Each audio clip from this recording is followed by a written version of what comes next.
So today's topic, we're talking about why fragrance is important if you're interested in any aspect of the beauty industry. And this is something that I'm really getting more involved in since I started teaching at FITM this year.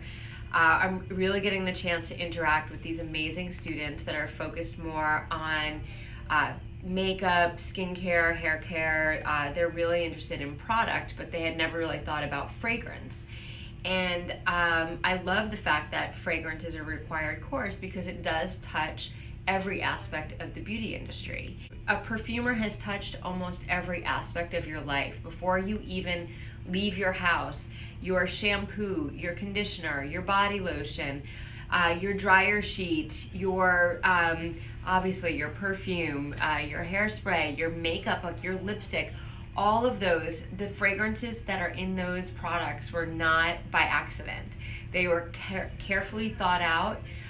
They were designed to elicit an emotion and have you have a reaction, and they are just subliminally a part of our everyday life. So that's where I've had the opportunity to share with my students. When you're doing, let's say, a lipstick, you'll often notice it has like a hint of vanilla, tobacco, rose, like there's a little scent to it. And that's because if you're like me, I smell every single product before I buy it. And that includes in the supermarket when I'm going to buy my hand soap, the kitchen soap, whatever I'm gonna wash my clothes in. I make sure I smell it right there. Deodorant, I'll open the top. I'm that person that's gonna smell it before I buy it. So I know how important the fragrance is. I teach in my class that the packaging oftentimes is the first sale. It's what gets your attention visually, but people only buy it a second time. They only buy a product twice if they loved it the first time enough to get it again and they used it.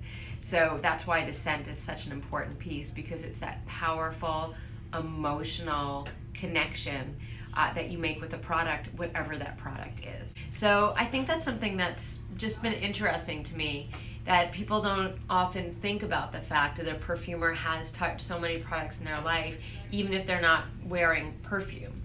The other thing that I just want to touch on quickly is how once you put your awareness to fragrance, you really start noticing it so much more in the world. So for example, that first class, or anytime I have the opportunity to interact with someone regarding fragrance for the first time, when you have someone really take a moment and focus on their olfactive experience and really ask them to smell something. Not just what does it smell like in the world, but really take it in, smell something, and think about what it is that you're experiencing. Once you start thinking about how your nose works, how that olfactive membrane and your limbic system, how it's all connected, you find yourself out in the world noticing scent that much more.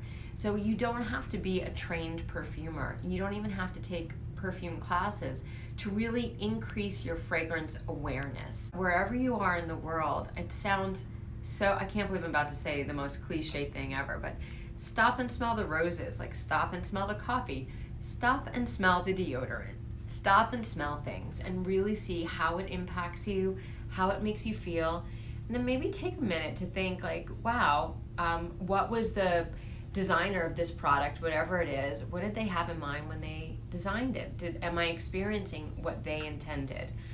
That's for products, but I also mean like in the world. If you're going for a hike, what does it smell like? Smell the dirt, smell the eucalyptus, smell the branches in the trees. Just get a sense of your olfactive world that you're walking through every day.